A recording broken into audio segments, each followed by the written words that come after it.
Hello, welcome back. Aisha's കിച്ചണിലേക്ക് എല്ലാവർക്കും സ്വാഗതം. എല്ലാവരും സുഖമായിട്ടിരിക്കുമെന്ന് വിശ്വസിക്കുന്നു. ഇന്ന് കുഞ്ഞു വ്ളോഗാട്ടോ. കുറേ പേര് കുറേ ആയിട്ട് ഇങ്ങനെ ചോദിച്ചുകൊണ്ടിരിക്കുന്നൊരു കാര്യമാണ് നിങ്ങളുമായിട്ട് ഇന്ന് ഷെയർ ചെയ്യുന്നത്. അപ്പോൾ അതിനു മുമ്പ് തലേ ദിവസം, അതായത് ഇന്നലെ ഞാൻ ഒരു വ്ളോഗ് ഷെയർ ചെയ്തിട്ടുണ്ടായിരുന്നല്ലോ. അപ്പോൾ അതിൽ ക്ലീനിങ്ങിൻ്റെ കുറച്ച് വീഡിയോസ് കാണിച്ചിട്ടുണ്ടായിരുന്നു.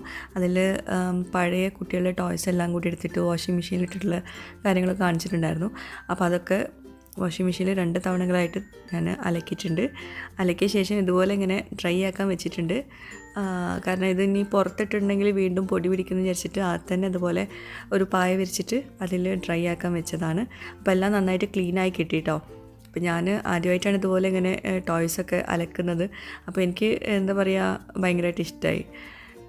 അപ്പം ഒഴിവാക്കാനിരുന്ന ടോയ്സായിരുന്നു, പക്ഷേ ഇങ്ങനെ അലക്കിയപ്പോൾ നല്ല ക്ലീനായി എല്ലാതും. അപ്പോൾ ഇന്നലത്തെ വ്ളോഗിൽ ഞാൻ ഇത് എന്താ പറയുക, അലക്കാനിട്ടിട്ടുള്ളത് മാത്രമേ കാണിച്ചിട്ടുണ്ടായിരുന്നുള്ളൂ. അപ്പോൾ അതിൻ്റെ ബാക്കി എന്തായി, ടോയ്സൊക്കെ ക്ലീനായി കിട്ടിയോ എന്നൊക്കെ കുറേ പേര് ചോദിച്ചിട്ടുണ്ടായിരുന്നു. അപ്പോൾ അതുകൊണ്ടാണ് ഇതിപ്പം ഒന്ന് ഷെയർ ചെയ്യുന്നത് കേട്ടോ. ഇനി അതുപോലെ ഒരുപാട് പേര് ചോദിക്കുന്ന ഒരു കാര്യമാണ് നമ്മുടെ നെല്ലിക്ക അരിഷ്ടം എന്തായി എന്നൊക്കെ. അപ്പോൾ 45 ദിവസം കഴിഞ്ഞു. 45 ദിവസമാണ് മിനിമം വെക്കേണ്ടത്. അപ്പോൾ 45 ദിവസം വെയിലോ വെളിച്ചോ ഒന്നും തട്ടാത്ത ഒരു സ്ഥലത്ത് എടുത്ത് വെക്കാൻ പറഞ്ഞിട്ടുണ്ടായിരുന്നു. മുമ്പത്തെ വ്ളോഗ് കാണാത്തവരുണ്ടെങ്കിൽ കണ്ടു നോക്കാം. ഞാൻ താഴെ പിന്നിട്ട് കമൻറ്റിൽ മുമ്പത്തെ നെല്ലിക്കരിഷ്ടം ഉണ്ടാക്കുന്നതിൻ്റെ വീഡിയോ കൊടുത്തിട്ടുണ്ട്, ഡീറ്റെയിൽ ആയിട്ടുള്ള വീഡിയോ കൊടുത്തിട്ടുണ്ടായിരുന്നു. അപ്പോൾ അത് കാണാത്തവരുണ്ടെങ്കിൽ ആദ്യം അത് കാണാം, എന്നിട്ട് ബാക്കിയുള്ളത് കാണാം കേട്ടോ. അപ്പോൾ ഇതിപ്പം നെല്ലിക്കരിഷ്ടമായിട്ടുണ്ട്. 45 ദിവസം കഴിഞ്ഞു. നമ്മളിത് തുറന്ന് നോക്കുകയാണ്. നല്ല സിമ്പിളായിട്ടുള്ള റെസിപ്പിയാണ് നെല്ലിക്കരിഷ്ടം ഉണ്ടാക്കുന്നത്. പക്ഷേ അതിൽ എന്തെങ്കിലും ചെറിയ മിസ്റ്റേക്ക് വന്നിട്ടുണ്ടെങ്കിൽ പൂപ്പലൊക്കെ പിടിച്ചു പോകും. അപ്പോൾ അതൊക്കെ ശ്രദ്ധിക്കാം. മുമ്പത്തെ വ്ളോഗ് ഡീറ്റെയിൽ ആയിട്ട് കാണാം കേട്ടോ. അപ്പോൾ അതാ നെല്ലിക്കരിഷ്ടം. അപ്പോൾ നെല്ലിക്കൊക്കെ നന്നായിട്ട് സോഫ്റ്റായിട്ട് ചുങ്ങി വന്നിട്ടുണ്ട്. അതുപോലെ നമ്മൾ ഈ ബോട്ടിൽ നിറയെ വെച്ചിട്ടുണ്ടായിരുന്നല്ലോ നെല്ലിക്കയും ശർക്കരയും കൂടി. പക്ഷേ ഇപ്പോൾ ഇതാ ബോട്ടിലിൻ്റെ പകുതിയോളം ആയിട്ടുണ്ട്. അത് നന്നായിട്ട് മെൽട്ടൊക്കെ ആയിട്ട് ചുരുങ്ങി വന്നിട്ട് ബോട്ടിലിന് പകുതിയോളമായിട്ടുണ്ട്. ഇനിയൊരു മരത്തിൻ്റെ എന്തെങ്കിലും തവി എടുത്തിട്ട് ഇതുപോലെ ഒന്ന് ഇളക്കി കൊടുക്കുക കേട്ടോ. അതിനും വെള്ളം ഒട്ടും പാടില്ല, ആ തവിയിൽ വെള്ളം പാടില്ല. എന്നിട്ട് നന്നായിട്ടൊന്ന് മിക്സ് ചെയ്ത് കൊടുക്കുക. അപ്പോൾ അതിന് മുകളിൽ ഇങ്ങനെ എന്തോ പോലെ കിടക്കുന്നുണ്ടല്ലോ, അത് നമ്മുടെ ജീരകം, നമ്മൾ 3 തരം ജീരകം വറുത്ത് പൊടിച്ചിട്ട് കൊടുത്തിട്ടുണ്ടായിരുന്നു. അതാണ് ആ കിടക്കുന്നത് കേട്ടോ. അപ്പോൾ രണ്ടും ഞാനൊന്ന് മിക്സ് ചെയ്ത് കൊടുക്കുന്നുണ്ട് നന്നായിട്ട്. അത് തുറന്ന പാടനെ ഭയങ്കര ഒരു ഗ്യാസ് പോലെ ഒരു മണം വന്നിട്ടുണ്ടായിരുന്നു. നമ്മുടെ അരിഷ്ടത്തിനുള്ളൊരു മണം ഉണ്ടല്ലോ, അതൊക്കെ വന്നിട്ടുണ്ടായിരുന്നു. നല്ല ടേസ്റ്റ് ഉണ്ട് കേട്ടോ. നല്ല മധുരമൊക്കെ ആയിട്ട് നല്ല ടേസ്റ്റ് ഉണ്ട്. പക്ഷേ കുറച്ച് മാത്രമേ കുടിക്കാൻ പാടുള്ളൂ കേട്ടോ. ഡെയിലി കുടിക്കുന്നവർക്ക്, കുട്ടികൾക്കൊക്കെ 1 ടീസ്പൂൺ വീതമൊക്കെ കൊടുക്കാം. നമ്മളൊരു 2-3 ടേബിൾ സ്പൂൺ കുടിക്കാം. അതിൽ കൂടുതലൊന്നും കുടിക്കുന്നത് നല്ലതല്ല. പിന്നെ രക്തം വയ്ക്കാനും അങ്ങനെ ഒരുപാട് ഗുണങ്ങളുണ്ട് ഈ നെല്ലിക്കരിഷ്ടം കുടിക്കുമ്പോൾ. അപ്പോൾ നമുക്കിനി ഒട്ടും വെള്ളമില്ലാത്തൊരു പാത്രം എടുത്തിട്ട് അതിലേക്ക് നമുക്ക് ഇതൊന്ന് അരിച്ചെടുക്കാം, അരിഷ്ടം ഒന്ന് അരിച്ചെടുക്കാം. പിന്നെ അരിഷ്ടം അരിച്ചിട്ട് പിന്നെ കുറച്ച് നേരം അങ്ങനെ വെക്കുന്നത് നല്ലതാണ്. എന്തെങ്കിലും അഴുക്ക് എന്തെങ്കിലും ഉണ്ടെങ്കിൽ താഴെ ഇങ്ങനെ കട്ടിയായി കിടന്നോളും. ഇതിപ്പോൾ 45 ദിവസം വെച്ചിട്ടുള്ള അരിഷ്ടമാണ്. ചിലർ 3 മാസമൊക്കെ വെക്കാറുണ്ട്. എൻ്റെ സിസ്റ്ററിനിലോ പറഞ്ഞിരുന്ന റെസിപ്പി ഞാൻ പറഞ്ഞിട്ടുണ്ടായിരുന്നല്ലോ. അപ്പോൾ അവർ 3 മാസമൊക്കെ വെച്ചിട്ടുണ്ടായിരുന്നു.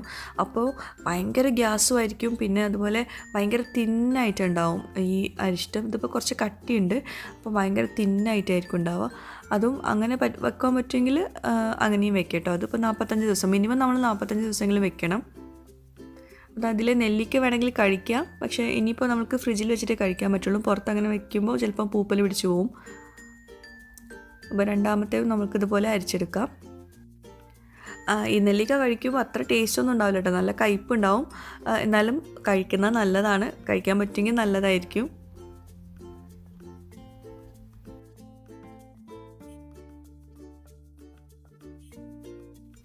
അപ്പോൾ അത് അരിഷ്ടം ഇത്രയും കിട്ടിയിട്ടുണ്ട്. അപ്പോൾ ഇത് ഒരുമിച്ച് ഒറ്റയടിക്ക് കുടിക്കാൻ പാടില്ല. കുട്ടികൾക്കാണെങ്കിൽ 1 ടീസ്പൂണ്, വലിയവർക്കാണെങ്കിൽ 2 ടേബിൾ സ്പൂണൊക്കെ അങ്ങനെ കുടിക്കാം. ഡെയിലി അങ്ങനെ കുടിക്കാം. രക്തം വയ്ക്കാനും അങ്ങനെ വിളർച്ച അങ്ങനെ ഒരുപാട് അസുഖങ്ങൾക്കൊക്കെ നല്ലതാണ് ഈ നെല്ലിക്ക അരിഷ്ടം കുടിക്കുന്നത്. അപ്പോൾ ഞാനതൊരു ഗ്ലാസ്സിലേക്ക് ഒഴിച്ചിട്ട് കാണിച്ചു തരാം. നല്ലൊരു ഗ്യാസൊക്കെ ഉണ്ട് കേട്ടോ കുടിക്കുമ്പോൾ. നല്ല ടേസ്റ്റ് ഉണ്ട്. കാരണം നമ്മൾ ഫ്രഷ് ആയിട്ട് ഉണ്ടാക്കിയതല്ലേ. അങ്ങനെ ഒരുപാടൊന്നും എന്താ പറയുക, ഒന്നും ചേർക്കാതെ നമ്മൾ നല്ല ഫ്രഷ് ആയിട്ട് ഉണ്ടാക്കുമ്പോൾ അതിൻ്റേതായ ടേസ്റ്റ് ഉണ്ടാവും കേട്ടോ. കടയിൽ നിന്ന് വാങ്ങിക്കുന്നതിലും ഒരുപാട് ടേസ്റ്റ് ഉണ്ട് കേട്ടോ. കുട്ടികൾക്കൊക്കെ ഭയങ്കര ഇഷ്ടമാവും. കാരണം ഇത് അത്യാവശ്യം മധുരമുണ്ട്. അപ്പോൾ മധുരം അത്രയും വേണ്ടാന്നാണെങ്കിൽ നിങ്ങൾക്ക് ശർക്കര കുറച്ച് കുറയ്ക്കാം കേട്ടോ. നെല്ലിക്ക കൂട്ടിയിട്ട് ശർക്കര കുറച്ചൊക്കെ എടുക്കാം. ഞാൻ മുമ്പത്തെ വ്ളോഗിലത് പറഞ്ഞിട്ടുണ്ട്. എൻ്റെ സിസ്റ്ററിൻലോ ഇത് ഉണ്ടാക്കുമ്പോൾ 3 മാസമൊക്കെയാണ് വെക്കാറ്. അപ്പോൾ അതിൻ്റേതായ ഒരു ടേസ്റ്റ് ഉണ്ടാവും കേട്ടോ 3 മാസമൊക്കെ വെക്കുമ്പോൾ.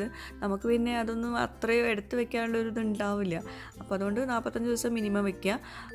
ഞാൻ കുറച്ചുകൂടെ വെക്കണം എന്ന് വിചാരിച്ചു. പക്ഷേ നമ്മുടെ വ്യൂവേഴ്സ് ഇങ്ങനെ ഇടയ്ക്കിടയ്ക്ക് ഇത് ചോദിച്ചുകൊണ്ടിരിക്കുന്നുണ്ട്. ഡെയിലി വീഡിയോ ഇടുമ്പോൾ അതിലൊക്കെ കമൻസിലുണ്ടാവും അരിഷ്ടം എന്തായെന്ന് ചോദിക്കുന്നത്. അപ്പോൾ പിന്നെ ഞാൻ ഇനി വെക്കുന്നത് ശരിയല്ല എന്ന് വിചാരിച്ചിട്ട് ഒന്ന് കാണിക്കാമെന്ന് വിചാരിച്ചു. അപ്പോൾ ഇതാണ് നമ്മുടെ നെല്ലിക്ക അരിഷ്ടം. നല്ലതാണ്, കുട്ടികൾക്കും മുതിർന്നവർക്കൊക്കെ നല്ലതാണ് കുടിക്കുന്നത്. അപ്പോൾ എല്ലാവരും എന്തായാലും ഒന്ന് ഉണ്ടാക്കി നോക്കുക ഇതുപോലെ തന്നെ. പിന്നെ ഇതുണ്ടാക്കുമ്പോൾ നിങ്ങൾ പ്രത്യേകം ശ്രദ്ധിക്കേണ്ട 2 കാര്യങ്ങളാണ്. നെല്ലിക്കയിൽ ഒട്ടും തന്നെ വെള്ളം പാടില്ല. രണ്ടാമതായിട്ട് നമ്മളിത് എടുത്ത് വെച്ച് കഴിഞ്ഞിട്ടുണ്ടെങ്കിൽ പിന്നെ ഇടയ്ക്കിടയ്ക്ക് ഒന്നും നോക്കാനൊന്നും പാടില്ല.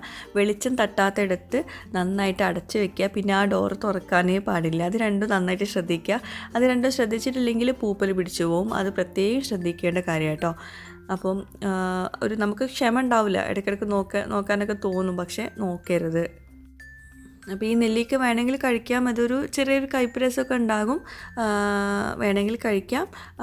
കഴിക്കുവാണെങ്കിൽ ഫ്രിഡ്ജിൽ വെച്ചിട്ട് വേണം കഴിക്കാൻ കേട്ടോ. പിന്നെ പുറത്ത് വെച്ചിട്ടുണ്ടെങ്കിൽ ചിലപ്പം പൂപ്പൽ പിടിച്ചു പോവും. അപ്പോൾ അതൊക്കെ ഒന്ന് നോക്കാം കേട്ടോ. അപ്പം ഈ മുമ്പത്തെ വ്ളോഗ് കാണാത്തവർക്കായിട്ട് ഞാൻ ചെറിയൊരു ക്വിക്കായിട്ടുള്ളൊരു ഈ നെല്ലിക്ക അരിഷ്ടം ഉണ്ടാക്കുന്നതിൻ്റെ ഒരു വീഡിയോ കാണിക്കാം. അപ്പോൾ നെല്ലിക്ക ഞാനിതാ ഒരു 1/2 കിലോ എടുത്തിട്ടുണ്ട്. നന്നായിട്ട് കഴുകി ക്ലീനാക്കിയിട്ട് എടുക്കുക. പിന്നെ അധികം മൂക്കാത്ത നെല്ലിക്ക വെച്ചിട്ട് ഈ ഒരു ഇതുണ്ടാക്കിയിട്ടുണ്ടെങ്കിൽ നന്നാവില്ല. അപ്പം മൂത്ത നെല്ലിക്ക ഇതുപോലെ ഇങ്ങനെ കുറച്ച് ഡോട്ടൊക്കെ ഉള്ള നെല്ലിക്ക വേണം ഈ ഒരു അരിഷ്ടം ഉണ്ടാക്കാൻ വേണ്ടിയിട്ട് എടുക്കാൻ.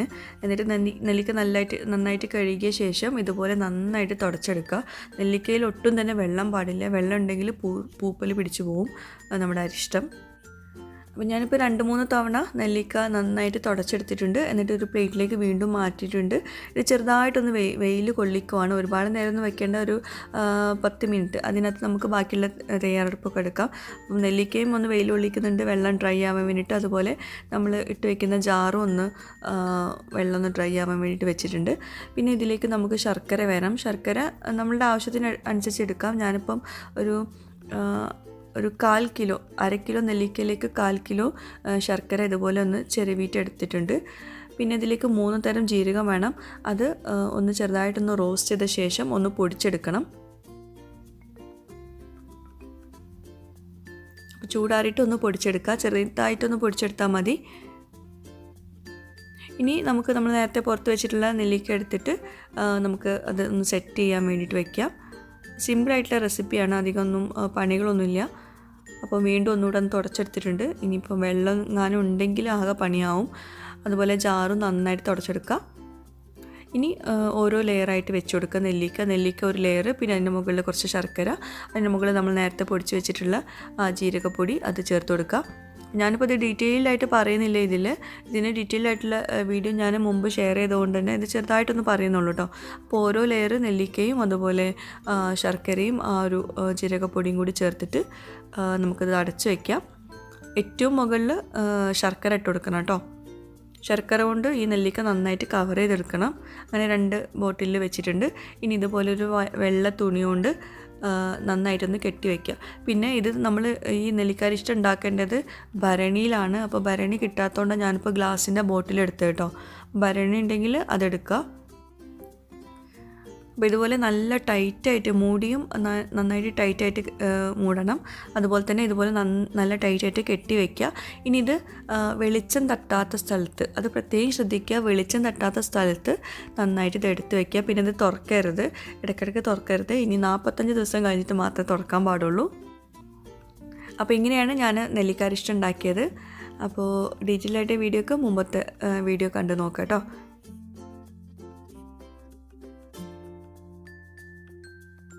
അപ്പോൾ നമ്മുടെ നെല്ലിക്കരിഷ്ടം എല്ലാവർക്കും ഇഷ്ടമായിട്ടുണ്ടാകുമെന്ന് വിശ്വസിക്കുന്നു. എല്ലാവരും ഒന്ന് ട്രൈ ചെയ്ത് നോക്കാം. പിന്നെ നമ്മുടെ ചാനൽ ഇതുവരെ സബ്സ്ക്രൈബ് ചെയ്യാത്തവരുണ്ടെങ്കിൽ, നിങ്ങൾക്ക് ചാനൽ ഇഷ്ടമാവുന്നുണ്ടെങ്കിൽ ഒന്ന് സബ്സ്ക്രൈബ് ചെയ്യണേ. അവിടെ കാണുന്ന റെഡ് സബ്സ്ക്രൈബ് ബട്ടൺ ഒന്ന് പ്രസ് ചെയ്യുക. അതിൻ്റെ കൂടെ ചെറിയൊരു ബെല്ലൈക്കൺ ഉണ്ട്, അതുകൊണ്ടൊന്ന് പ്രസ് ചെയ്യുക. അപ്പോൾ ഇതുപോലെ കാണാം. ഇതിൽ ഓൾ വേണം പ്രസ് ചെയ്യാൻ. അപ്പോൾ നിങ്ങൾ ഫ്രണ്ട്സുമായിട്ടും റിലേറ്റീവ്സുമായിട്ടൊക്കെ ഈ ഒരു വീഡിയോ ഇഷ്ടമായിട്ടുണ്ടെങ്കിൽ ഒന്ന് ഷെയർ ചെയ്ത് കൊടുക്കുക കേട്ടോ. അപ്പോൾ പുതിയൊരു വ്ളോഗുമായിട്ടോ വീഡിയോയുമായിട്ടൊക്കെ വരുന്നവരേക്കും ബൈ. Thank you.